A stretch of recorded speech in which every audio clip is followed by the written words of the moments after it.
சிறப்பு பத்திரிகையாளர் சந்திப்பில் என்னோடு பாரதிய ஜனதா கட்சியின் அகில பாரத மகளிர் அணி தலைவி வானதி ஸ்ரீனிவாசன் அவர்கள் மற்றும் ஆனந்த பிரியா மற்றும் எங்களோட மகளிர் அணியை சார்ந்த அனைவரும் நாங்கள் இங்கே வந்திருக்கிறோம். ஏன் மகளிர் எல்லாரும் சேர்ந்து இந்த பத்திரிகையாளர் சந்திப்பை கொடுக்கிறோம் என்றால், மிக மனவேதனையான நிகழ்வுகள் தமிழ்நாட்டில் நடந்து கொண்டிருக்கிறது.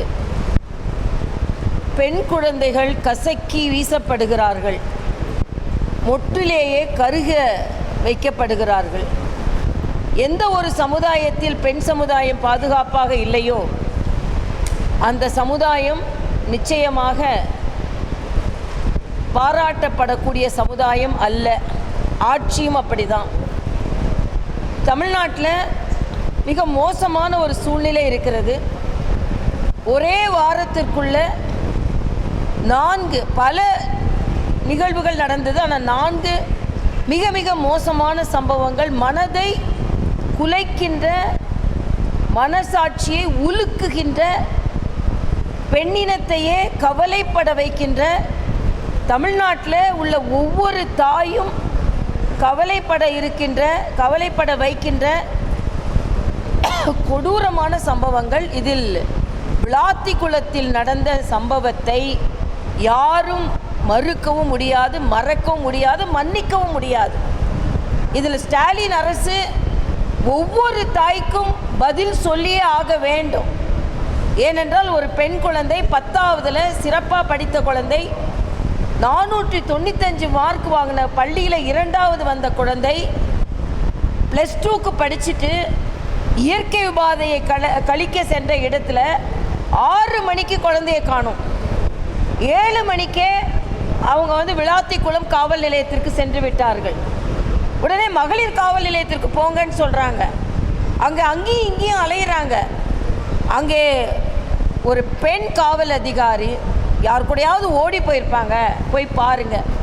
இந்த மனநிலையை சமூக நீதி பேசிக்கொண்டிருக்கின்ற ஸ்டாலின் என்ன சொல்கிறார்? உடனே அந்த குழந்தைக்கு தேடுதல் ஏற்பாடை செய்திருந்தால் அந்த குழந்தை உயிரோடு கிடைத்திருக்கும். அடுத்த நாள் 1:30 மணிக்கு அந்த கிராமத்தை சார்ந்தவர்களே போய் அந்த குழந்தையை கண்டுபிடிக்கிறாங்க, உயிரற்ற குழந்தையை. இது ஒரு காட்டு மிராண்டித்தனமான ஒரு அரசு நடந்து கொண்டிருக்கிறது என்பதைத்தான் நேரடியாக சொல்ல முடியும். எந்த ஒரு பிஞ்சு பெண் குழந்தையும் காப்பாற்ற முடியாத அரசு தொடர்ந்து நடப்பதற்கு எந்த தார்மீக உரிமையும் இல்லை. இதில் மனவேதனையான ஒன்று. ஆக 2-3 கருத்துக்களை இங்கே சொல்ல விரும்புகிறோம். ஒன்று, போதை கலாச்சாரம் அதிகமாக இருக்கிறது, அதனால் பொதுவெளியில் பெண்களுக்கு பாதுகாப்பு இல்லை. ஒருவேளை பெண் குழந்தைகள் காணாமல் போனால் கூட காவல்துறை அதற்கான வழக்குகளை பதிவு செய்ய மறுக்கிறார்கள்.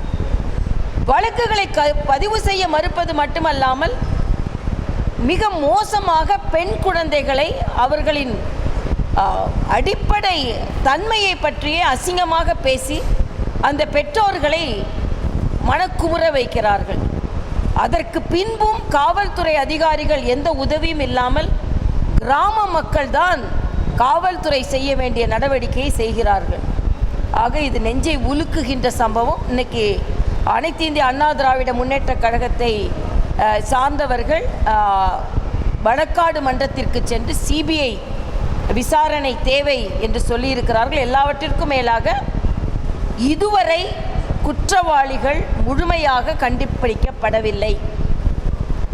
இதுவரை யார் என்று, இது நடந்தது ஒரு கிராமத்தில், பொதுமக்களே போய் பார்த்திருக்கிறார்கள். ஆனால் எந்த இடத்திலும் எதுவும் பதிவாகாமல் யாரையும் குறிப்பாக குற்றவாளிகள் என்று முதல்ல கொஞ்சம் பேர் பிடிச்சோன்றாங்க, அப்புறம் 5 பேர் மீது குற்றம் சாட்டப்பட்டிருக்கிறது என்கிறார்கள். எஃப்ஐஆர் பதிவு செய்வதற்கு கூட மிக மிக காலதாமதம் ஆகியிருக்கிறது. இன்றைய முதலமைச்சர் ஸ்டாலின் அவர்கள் சென்ற எதிர்க்கட்சி தலைவராக இருக்கும் பொழுது எல்லா பிரச்சனைகளும், சின்ன பிரச்சனைகள் இருந்தாலும் அதற்கு நேரடியாக சென்று அவர்கள் நாடகம் ஆடிக்கொண்டிருந்தவர்கள். இன்று முதலமைச்சர் அவர்கள் இவ்வளவு ஒரு இடத்தில் ஒரு குடும்பமே குலைந்து போய் கிடக்கிறது, ஒரு குழந்தை உருக்குலைந்து போய் கிடக்கிறது. ஆனால் இங்கே உட்கார்ந்து ரீல்ஸ் போட்டுட்ருக்கார். நேற்று சகோதரி வானதி கூட அதை கடுமையாக கண்டனத்திருந்தார்கள். ஆக ஒரு குடும்பத்தில் ஒரு மூலையில் ஒரு துன்பம் நடந்திருக்கும் பொழுது எப்படி உங்களால் நிம்மதியாக இருக்க முடிகிறது என்றால், அப்படி என்றால் இந்த தமிழ்நாட்டை பற்றியும் தமிழ்நாட்டு பெண்களை பற்றியும் அக்கறை இல்லை, ஆணவம். நாம் ஏதோ ஒரு 5000 ரூபாய் கொடுத்துட்டு வரால எல்லா பெண்களும் நமக்கு வாக்களித்து விடுவார்கள் என்ற ஆணவம் இந்த அரசாங்கத்திடம் இருக்கிறது. இதற்கு சரியான அடி கொடுக்கப்படும். அதனால் தான் நாளைய தினம் தேசிய ஜனநாயக கூட்டணியின் சார்பில் எல்லா இடங்களிலும் ஆர்ப்பாட்டம் நடைபெறுகிறது. நான் திருநெல்வேலியில் கலந்து கொள்கிறேன், சகோதரி வானதி திருப்பூரில் கலந்து கொள்கிறார்கள், அண்ணன் நயினார் நாகேந்திரன் அவர்கள் மதுரையில் கலந்து கொள்கிறார்கள், சகோதரர் அண்ணாமலை அவர்கள் கோயம்புத்தூரில் கலந்து கொள்கிறார்கள். ஆக நாங்கள் எல்லாம் கலந்து கொள்வது மட்டுமல்லாமல் மரியாதைக்குரிய அண்ணன் ஜி.கே. வாசன், சகோதரர் அன்புமணி, எல்லாவற்றிற்கும் மேலாக தலைநகரில் அண்ணன் எடப்பாடியார் அவர்கள் கலந்து கொள்கிறார்கள். ஆக பெண் குழந்தைகள் பாதுகாப்பற்ற தன்மை மட்டுமல்ல, இந்த அரசு அதை மிக இலகுவாக எடுத்துக்கொள்கிறது, பெண்ணினத்திற்கே எதிராக இருக்கிறது என்பதை வலிமையான வன்மையான கண்டனத்தை சொல்வதற்காகத்தான் நாங்கள் இது சிறப்பு பத்திரிகையாளர் சந்திப்பு என்று சொல்வதை விட வேதனையான பத்திரிகையாளர் சந்திப்பு. இன்னொன்று, ஒரு பொறுப்பு டிஜிபி தான் இருந்து கொண்டிருக்கிறார். என்ன பிரச்சனையினாலும் எல்லாற்றோட கவலை அளிக்கக்கூடியது ஹோம் செக்ரட்டரி உட்கார்ந்து கொண்டு தமிழ்நாட்டில் குற்றங்கள் குறைந்திருக்கிறது என்ற ஒரு பொய்யான தகவலை சொல்கிறார். இன்றைக்கி போஸ்கோ கேசஸ் மட்டுமே 59% அதிகரித்திருக்கிறது. பெண்களுக்கு எதிரான குற்றங்களின் பதிவு 109% அதிகரித்திருக்கிறது. ஆனால் கன்விக்ஷன் ரேட்டு 10 to 15% தான். குற்றவாளிகள் சுலபமாக நடமாடி கொண்டிருக்கிறார்கள். இதை நாங்கள் வன்மையாக கண்டிக்கிறோம். ஆக தமிழகத்தின் அடிநாதமே குலைக்கப்பட்டு கொண்டிருக்கிறது. பெண்களின் ஓலம் அங்கே அவர்களின் குடும்பத்தை குலைத்து கொண்டிருக்கிறது என்பதை மிக வேதனையாக மகளிர் அனைவரும் நாங்கள் பதிவு செய்கிறோம்.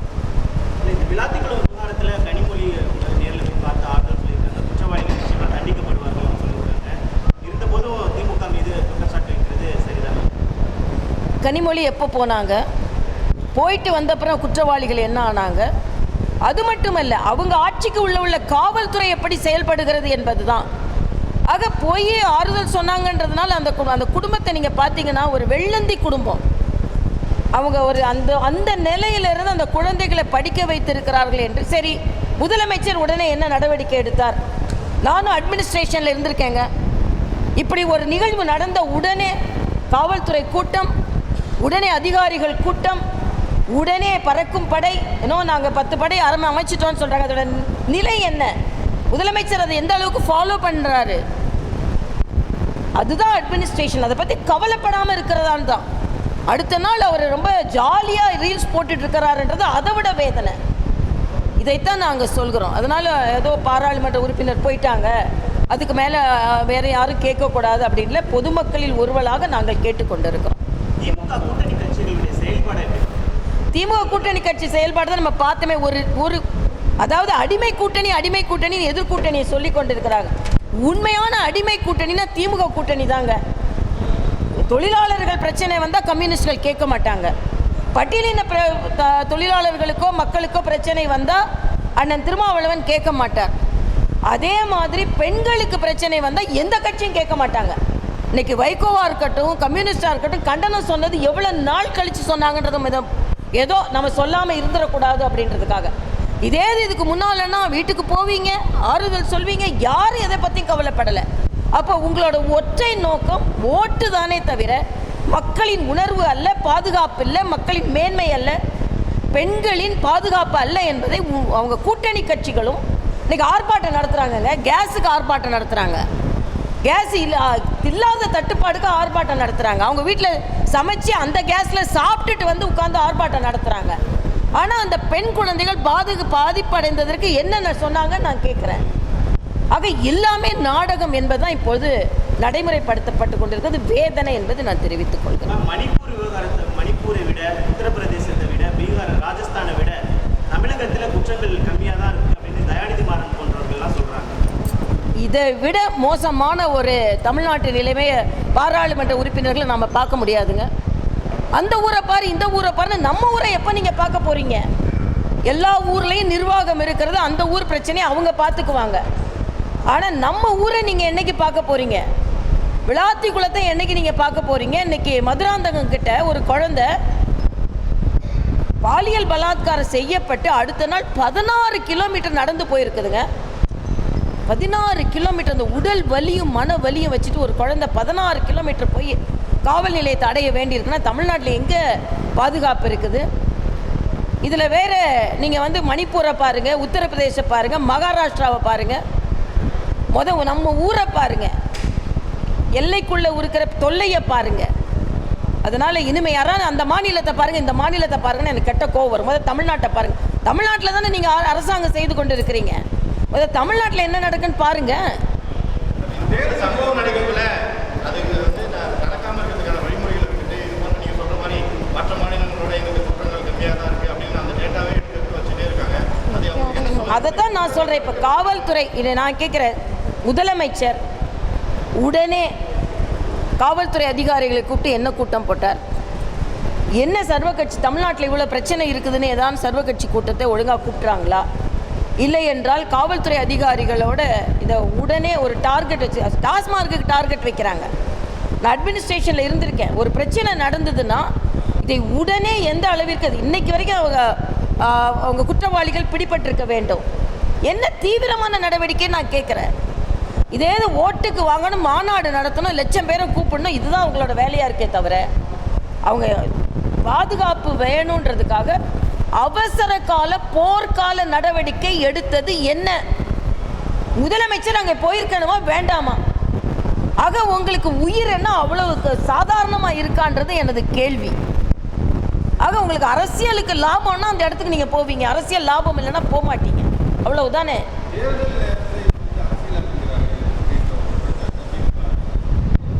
இது அப்படி சொன்னாங்கன்னா அவர்களை விட உணர்வுகளை மதிக்காதவர்கள் வேறு யாருமே இருக்க முடியாதுங்க. இந்த திமுக தான் என்னென்னலாம் எடுத்து ஒரு இன்னைக்கு கூட 2 நாளைக்கு முன்னால் பேனர் விழுந்து ஒரு குழந்தைக்கு காயம் வந்துருச்சு. இவங்க பேனர் விழுந்து போய் என்னெல்லாம் செஞ்சாங்க? ஒரு வீட்டில் தற்கொலை நடந்ததுன்னா அதை போய் அரசியலாக்குனாங்க இவங்கெல்லாம்.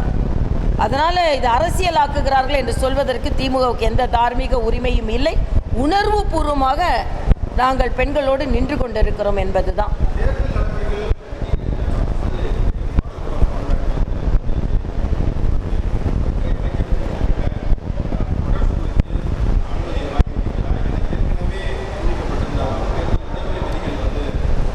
இது அந்தந்த பகுதியில் உள்ள கட்சி நிர்வாகிகள் நிச்சயமாக அதற்கான அனுமதி வாங்கியிருப்பாங்க. அனுமதி ஒருவேளை வாங்கவில்லை என்றால் கூட எங்களது உணர்வுகளை நாங்கள் எல்லோரும் எந்தெந்த இடத்தில் போராட்டத்தில் கலந்து கொள்வோமோ அந்த இடத்தில் நாங்கள் வந்து கலந்து கொள்வோம்.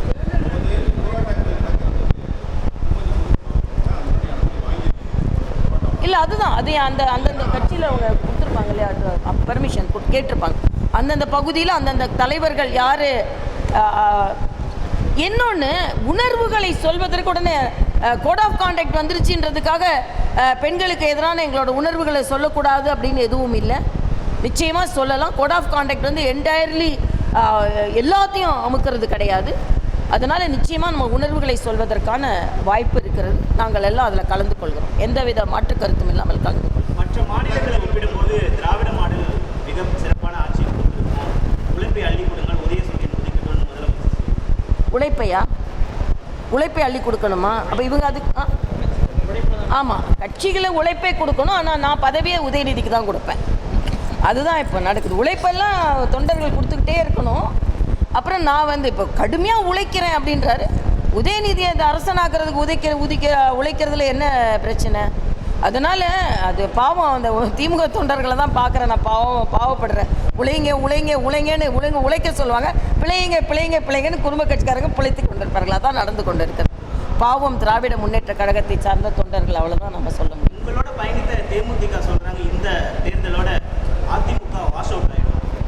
எல்கேசி அதெல்லாம் ஒரு பெரிய கருத்தே இல்லைப்பா. எல்லாம் மக்கள் சொல்ல போகிறாங்க. யார் வாஷ் அவுட் ஆக போகிறா, யார் வாஷிங் மிஷின் ஆக போகிறான்னு அவங்க சொல்ல போகிறாங்க. அவ்வளோதான்.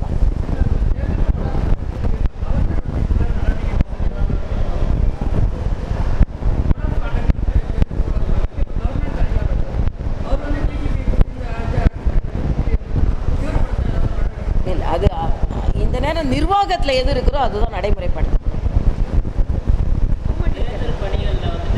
அதாவது கவர்மெண்ட் வந்து ஆக்டிங் கவர்மெண்ட்டாக தான் இருக்குது, ஒன்றும் இல்லாமல் இல்லை. அதனால் இது கவர்னர் ரூல் இல்லையே, உடனே கவர்னர் வந்து வேலை செய்யறதுக்கு. நானும் தான் பாண்டிச்சேரியில் அரசாங்கம் இல்லாத போது நான் இருந்தேன், கவர்னராக இருந்தேன், கவர்னர் ரூல் இருந்தது. ஆனால் அப்போது அரசாங்கம் தான் அதற்கான நடவடிக்கைகளை எடுத்துக்கொண்டு இருந்தாங்க.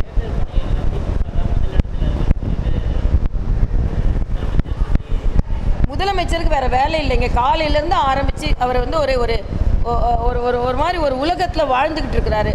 எல்லா கட்சியும் தான் இருக்குது, எல்லாரும் கூட்டணி அமைச்சிருக்காங்க, எல்லாரும் உழைக்கிறாங்க, அரசியலில் எல்லாரும் தான் இருக்கிறாங்க. அப்படி இல்லாமல் தான் மட்டும் தான் இருக்கிறோன்னு சொன்னால் ஜனநாயகத்தில் அதுவே சரியில்லைங்க. அவரே தான் எதிர்க்கட்சி தலைவராக இருக்கும்போது சொன்னார், ஜனநாயகம் என்பது எதிர்க்கட்சியோடு இருக்கணும் அப்படின்னு. இப்போ எல்லாம் நான் தான் எதிரியே இல்லைன்றார். எதிரில் இனிமே தான் தெரியும் எதிரியே இல்லைன்றது எப்படி தெரியும். அதனால் நிச்சயமாக 2026 எவ்வளவு எதிரிங்க இருந்தாங்கன்னு என்பது அவருக்கு நல்லா, மக்களே எதிரியாக இருக்காங்க. நான் தெளிவாக சொல்கிறேன். அவர் சொல்கிறாரு என்டிஏவுக்கும் டெல்லிக்கும் தமிழக மக்களுக்கும் தான் போட்டின்றாரு. நான் சொல்கிறேன் தமிழக பெண்ணினத்திற்கும் திமுகவுக்கும் தாங்க போட்டி.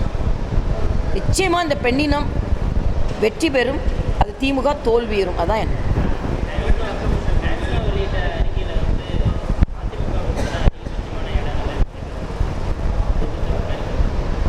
எங்களுக்கு மகிழ்ச்சி தான். நிச்சயமாக இப்போ மக்களிடம் எதிர்ப்பு இருக்கிறது, எங்களிடம் எதிர்பார்ப்பும் இருக்கிறது. அதனால் நிச்சயமாக ஒரு ஆட்சி மாற்றம் வேண்டும் என்பதை மக்கள் உறுதியாக நம்புகிறார்கள்.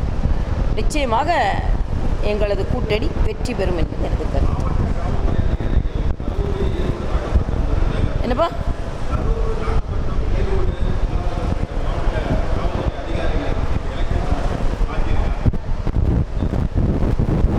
நிச்சயமாக இது இன்னும் சொல்லப்போனால் தமிழ்நாட்டில் காவல்துறை அதிகாரிகள் எல்லாம் அரசாங்கத்திற்கு ஆதரவாக இருப்பதனால தான் பல இடங்களில் குற்றங்கள் அதிகரித்திருக்கிறது, குற்றங்கள் பதிவு செய்யப்படவில்லை.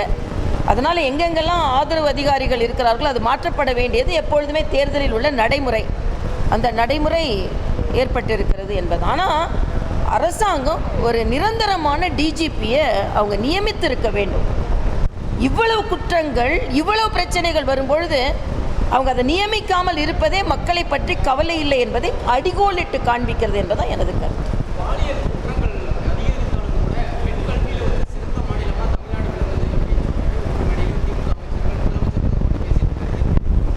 இப்போ திமுக அமைச்சர்களெல்லாம் அப்படி தான் பேசுவாங்க. உதாரணத்திற்கு சொல்கிறாரு, நம்ம பிடிஆர் பழனிவேல் ராஜன் சாயந்தரம் நினச்சோம், அடுத்த நாளைக்குள்ளே நாங்கள் எல்லாருக்கும் 5000 ரூபாய் போட்டுட்டோம். இது டிஜிட்டல் இந்தியாவில் மரியாதைக்குரிய பாரத பிரதமர் ஜன்தன் திட்டம் என்று எல்லோருக்கும் வங்கி கணக்கு தொடங்கி வச்சு டிஜிட்டல் இந்தியாவை மேம்படுத்தினதுனால உங்களால் அது செய்ய முடியுது. அதனால் நீங்கள் செய்கிற சாதனைக்குள்ள எல்லாம் அடித்தளம் மரியாதைக்குரிய பாரத பிரதமர் என்பதை நான் தெரிவித்துக் கொள்கிறேன். இப்போ ரயில் நிலையங்களில் இருக்கக்கூடிய இந்தி எழுத்துக்கள் அளிக்கக்கூடிய மே 17 எப்படி பார்க்குறீங்க? நான் அதை பற்றி சொல்லவே இல்லைங்க. மே 17 இயக்கம் எப்படிப்பட்ட இயக்கம் நமக்கு தெரியும். இந்த அதில் வேறு திராவிட முன்னேற்ற கழகத்தை பொறுத்த மட்டும் எப்பெல்லாம் அவங்க ஆட்சியில் தோல்வி அடைகிறார்களோ அப்போ ஹிந்தியை கையில் எடுப்பாங்கங்க. நாங்கள் இவங்க ஆட்சியில் இருக்கும்போது நான் கேட்குறேன், இவங்க யூபிஏல இருந்தாங்கல்ல, எத்தனை நாள் திட்டங்களுக்கு ஹிந்தியில் பேர் வைக்கக்கூடாதுன்னு சொன்னாங்க? எத்தனை நாள் ரயில்வே ஸ்டேஷனில் ஹிந்தி இருக்கக்கூடாதுன்னு சொல்லியிருக்காங்க? என்னைக்காவது பேசியிருக்காங்களா? ஏன் இந்த இருமொழி கொள்கையை பற்றி பேசியிருக்காங்களா? சமஸ்கிருதத்தை பற்றி அன்னைக்கு பேசியிருக்காங்களா? இலங்கை தமிழர்கள் கொல்லப்பட்டாங்களா? அன்னைக்கு பேசினாங்களா? எல்லாமே ஓட்டுக்காக நாடகம் என்பதை தெரிவித்துக் கொள்கிறேன். நீங்கள் தான் சொல்லுங்கள்.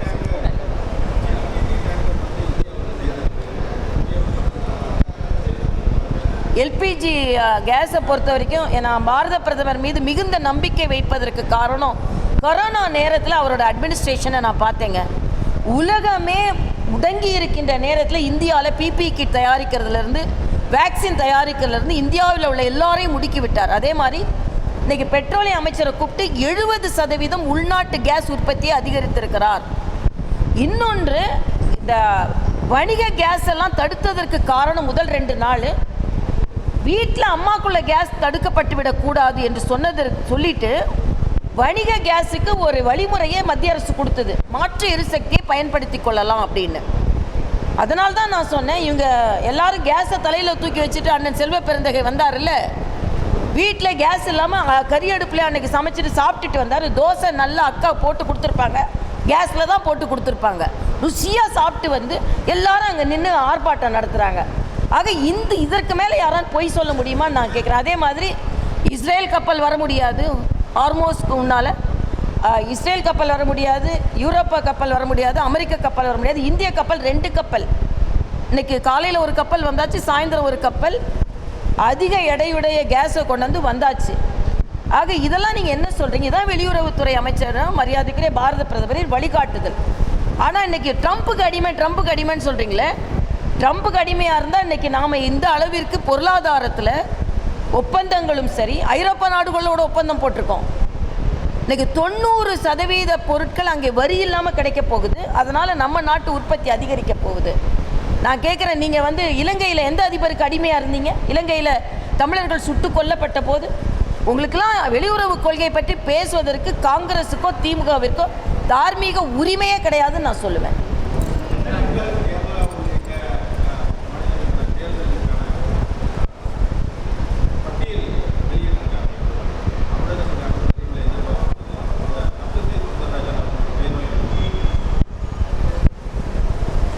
எங்கள் கட்சியை பொறுத்த மட்டும் மத்திய தலைமை முடிவு செய்து அறிவிப்பார்கள். அதில் என்ன அறிவிக்கிறார்களோ, அதில் சகோதரி வானதி ஸ்ரீனிவாசன் மகளிர் அணி தலைவி என்ற முறையில் எங்கள் பார்லிமெண்ட் போர்டில் இருக்காங்க. அதனால் 2 மாநிலத்தோட பட்டியல் அறிவிக்கப்பட்டிருக்கிறது. தமிழ்நாடோட பட்டியல் அறிவிக்கப்படும்.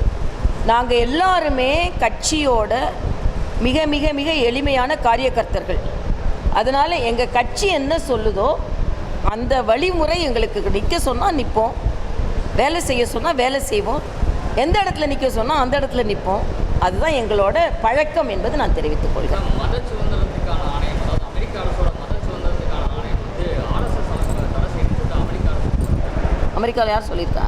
மத சுதந்திரத்துக்கான ஆணையம் அமெரிக்க அரசோட மத சுதந்திரம். அதாவது ஆர்எஸ்எஸ்ஐ பொறுத்தவரையில் பல நேரங்களில் தடை செய்யப்பட்டு அதையெல்லாம் திமிரி மேலே வந்த இயக்கம். அது காந்திய கொலை நடந்த நேரமாக இருக்கட்டும், தவறாக அவர் மீது குற்றம் சாட்டப்பட்டது. இன்னொன்று அவசர நிலை பிரகடனத்தின் போதும் கூட. அதனால் ஆர்எஸ்எஸ் ஒரு மாபெரும் இயக்கம். அதனால் அதை எங்கேயுமே தடை செய்ய முடியாது. என்னால் சேவையை எங்கேயுமே தடை செய்ய முடியாது. ஆர்எஸ்எஸ் தடை செய்யணும்னா சேவையை தடை செய்யணும். சேவையை எங்கேயுமே தடை செய்ய முடியாது. அதனால் ஆர்எஸ்எஸ் இயக்கத்திற்கு தடையே கிடையாது என்பது எனது கருத்து. அப்படியாப்பா? நான் உங்ககிட்ட கேட்குறேன், வராரா இல்லையாப்பா? நீங்கள் எனக்கு பதில் சொல்லுங்கள், அப்புறம் நான் உங்களுக்கு பதில் சொல்லுங்கள்.